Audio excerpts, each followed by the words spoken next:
Hey folks, this is Kalani. Patch 10.2 is finally here, so we can all head into the brand new zone of the Emerald Dream. There are new story quests, new factions to befriend, and a lot of content to sink our teeth into, but there are some things I would recommend you get done first to streamline your experience, get some very important quests done in the most efficient way possible, grab your first Spark of Dreams that lets you craft a piece of 463 gear, and generally just get ready for the start of Season 3 next week. So let's take a look at what you should do first in patch 10.2 and how you can avoid wasting time and special currencies like flightstones, crests, and splintered sparks. Now before we jump in, I'd like to say a big thank you to our YouTube members and Patreon supporters, including 3 new additions. Thank you so much for your continued support. So the first thing you're going to want to do when you log in is start the new set of story quests. When you first log in, you should get a quest called Call of the Dream. You need to head on over to the Emerald Bow in the Anoran Plains and talk to Marithra to head into the new Emerald Dream Zone. Now if you don't see this quest when you log in and you can't find it or pick it up, double check your story chapter progress in your quest log.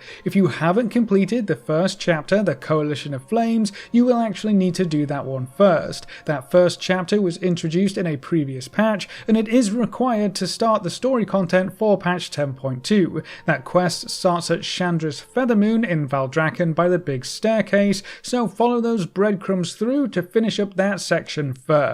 For any of your alts or future characters, you can skip over the first chapter by using the item in your quest tracker right next to the quest when you log in, and that will hop you straight into the new zone with any of your alts. The patch 10.2 story quests will take you into the Emerald Dream, show you how far Farak has gotten with his new fiery forces, and what his ultimate goal is for this new world tree. We'll push back some Druids of the Flame, learn of their plans, and band together to try and save the Emerald Dream and the world tree of Mildrissil. We currently have access to the first 4 chapters of the story, so up to and including the Ice and Fire story chapter in the quest log. Each chapter unlocks different things, but the main question I know a lot of folks have is, how far do I have to go to get the good stuff? The first important quest to look out for is called Home in the Dream. Everyone will want to progress through the story until you get at least to this point. This is where you are introduced to our main hub for the area, the central encampment, and after you hand this quest in, most of the good stuff will become active and available.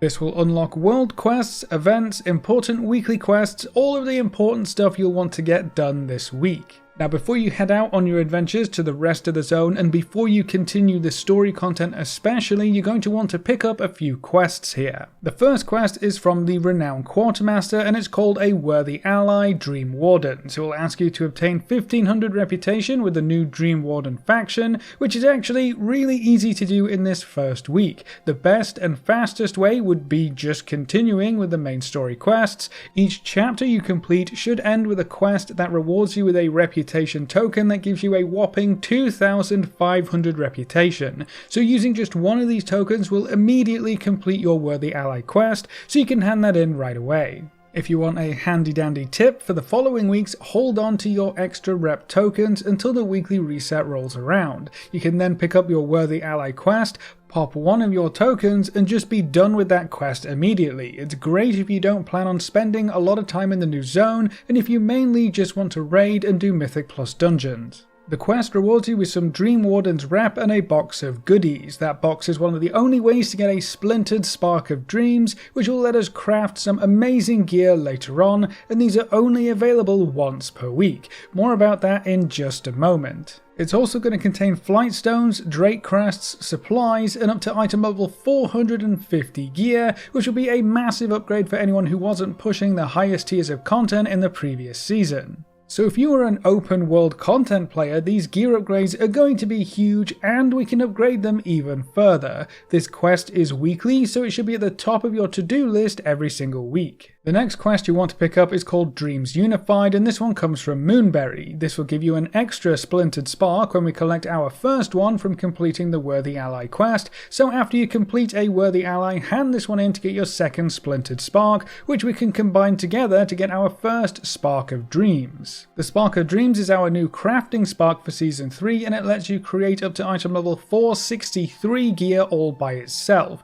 That gear can then be upgraded up to item level 486 if you can acquire the right materials. This unlocks some of the best gear in the game, and we will continue to get splintered sparks every week going forward. It's worth noting that to combine 2 splintered sparks into a whole spark, you do also need 250 flight stones this time, so keep that in mind if you're saving up your flight stones for something specific. You can use the Spark of Dreams to craft a piece of gear yourself, or you can use it to create a work order over in Valdrakken. The item level of the resulting piece of gear depends on the rank that it is crafted at, so if you're getting someone else to craft it, I would strongly recommend you look for a crafter in trade chat who can get you a rank 5 result. That will get you the highest item level available, which if you're just using the Spark by itself is item level 463 right now. And then you will also want to pick up the Blooming Dream Seeds quest, which asks you to plant 5 Dream Seeds. This is easy enough. You can get Dream Seeds through completing events in the zone, and then you can plant them in the Emerald Bounty locations on your map.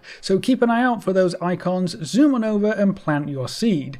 Plant 5 seeds and you'll get a box of goodies which can include up to item level 450 gear once again, as well as flight stones and supplies. So be sure you pick up these 3 quests before you head out into the zone to do anything else. You should also keep an eye out for the Superbloom event starting. It begins every hour at the top of the hour, so it's super easy to keep track of. When the event starts, you want to find a Dryad running around with the big ancient tree. The Dryad has a quest for you with a big reward, so make sure you pick that up before you finish the Superbloom event, otherwise you're going to have to look out for another Superbloom event to get that done. When you get to some of the higher renown levels, you can also use the Dream Fruit at the start of the event to get special powers to make the event even easier. The Superbloom has 3 tiers of rewards, so the further you go, you're going to get a green bag, then a blue bag, and then a purple bag. Each one of these is going to contain flight stones, dewdrops, supplies, seeds, or other cosmetic rewards, so you want to reach the epic bag as often as you can. The quest from the Dryad seems to be weekly and rewards you with a big box of goodies including 441 or higher gear rewards, as well as 1000 reputation, so be sure you get the Superbloom done at least once per week. You'll also want to keep an eye out for the Emerald Frenzy event. This pops up on the map as a bonus objective, and it's just another way to quickly and easily get the dewdrop currency, as well as more seeds to plant. Just kill as many mobs as you can within the time limit. This works much better when you have a few people involved, and you'll have plenty of currencies to play with. You can then use all of your acquired seeds and dewdrops to take part in Emerald Bounty events. These are marked on your map with green seed icons. Just pop on over, plant a seed, and contribute dewdrops to watch it grow. If someone is already growing a seed, you can still contribute dewdrops to get rewards, which also helps you save seeds. You will need to actually plant the seeds to get certain quest progression, so keep that in mind. There's usually an extra option to contribute a seed to the bounty on the left hand side, which provides additional rewards and counts for planting a seed, so if you have seeds to spare, that is a quick way to get your quests done. The Emerald Bounty events reward you with a variety of goodies, including pets, mounts, flight stones, and drake crests. Make sure you loot them quickly though, as they do have a tendency to disappear. You can also start collecting flight stones for the new season, as well as crests to work on upgrading your gear. Flight stones are going to come from pretty much every activity, including the story quests. The various events like Superbloom and Emerald Bounties are great sources, as well as collecting treasures and killing rares. Honestly, as long as you're doing something, you'll be getting flight stones. The real trick is what to do with them. If you're going to rely on the new zone and the open world events for most of your gearing, I would just upgrade the gear you get from those events, the veteran stuff, as a priority. Most of your big upgrades will come from weekly quests and the events. However, if you are planning on hopping into the raid or doing Mythic Plus dungeons or even some PvP next week, I would save up most if not all of your flight stones and crests in preparation of some big gear upgrades next week. Flight stones are used to upgrade all seasonal gear now, so that includes raid gear, anything you get from Mythic Plus dungeons, and it now also includes PvP gear. So they're going to be super important for everyone.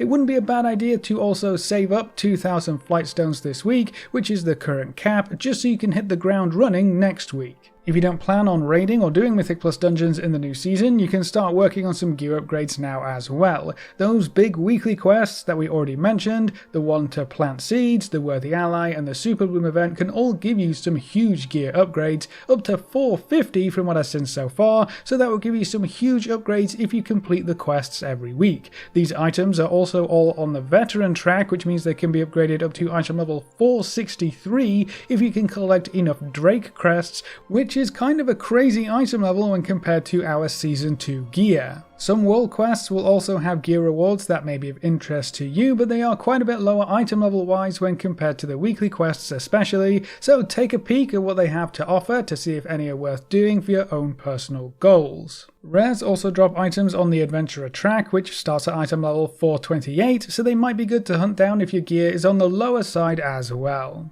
Patch 10.2 also introduced new dragon riding talents as well as more dragon glyphs for us to collect. The talents are super cool. Second Wind lets you generate vigor on demand, and Swift Skimming gives you access to even more vigor generation. I would actually take your talent points out of Aerial Halt and Airborne Recovery to pick up both Second Wind and Swift Skimming immediately in the patch. They're just so much better for dragon riding longevity. The Emerald Dream Zone has a bunch of new dragon glyphs for you to collect in the usual super high up places or hidden among the trees. I would recommend you get an add-on like Handy Notes Dragonflight to mark these locations on your map to make them super easy to collect. Once you've collected them all, you can fill in the dragon riding talents to get Aerial Halt and its power boosts back. There's also the new Pathfinder achievement to unlock. Until very recently, this achievement required some renown and reputation as well, but those have since been removed, so the only thing you need to do to get this achievement is to explore the new Emerald Dream Zone, which is easy enough to achieve. Once that is done and the achievement is completed, you'll be able to fly in the Dragon Isles using the old style of flying, as well as all of your old flying mounts. If you haven't completed the other requirements, most of them are fairly straightforward, quick and easy, so if you get all of your weekly quests and events done, pop back down into the Zaralek Caverns to finish up that achievement. Old style flying can actually be very useful if your main goal isn't speed. If you're looking for some other things to do, you can also start working on the Dream Warden reputation grind. There are various goodies on offer here, including new ways to interact in the zone, but the big ticket item that a lot of folks will be chasing after is the new Infinite Augment rune. If you use a lot of Augment runes, this can save you a bunch of gold over the next year, or while we're still in the Dragonflight expansion. The rune costs you 100,000 gold, but the main hiccup is going to be that Renown 18 requirement. You can get additional rep all over the zone by completing side quests, taking part in events, killing rares, planting and growing seeds, all sorts really. As long as you're doing something in the zone, chances are you're going to be getting a little bit of rep. It's just going to end up being a bit of a grind. And then if you're still looking for things to do after that, now is the perfect time to tinker around with your alts and other characters. We had quite a lot of class changes come through in patch 10.2, including some big reworks for Demon Hunters, Disc Priests, and Rogues. So if you've been looking for something new, those big reworks might be something you're interested in. This is also the last patch of the expansion, so it's the perfect time to get your alts all leveled up in preparation for their next big adventure. On the flip side, if the 10.2 changes made your main class or spec less enjoyable, you now have a week to get a new character all shipshape and ready to raid, or dungeon, or PvP, so you can hop into the new seasonal content with a character you actually enjoy. With a lot of the new gearing options in the Emerald Dream Zone, you should be able to catch up quite quickly. But that's some of the options you have for patch 10.2 and what we would recommend you do first. What are you going to craft with your first Dream Spark, and what are you most looking forward to next week with the start of Season 3? Leave all your thoughts in the comment section below. A big thank you to all of our supporters over on Patreon and to all our members here on YouTube. You can see the names floating by on screen. If you'd like to add your name to the end of every video with a special shout out at the start of the next video, you can find links in the description over to Patreon or click the join button just below this video. And if you want to see more videos like this, make sure to subscribe and ring that notification bell so you never miss another video. Thanks for watching folks, good luck and have fun, and as always I will see you next time.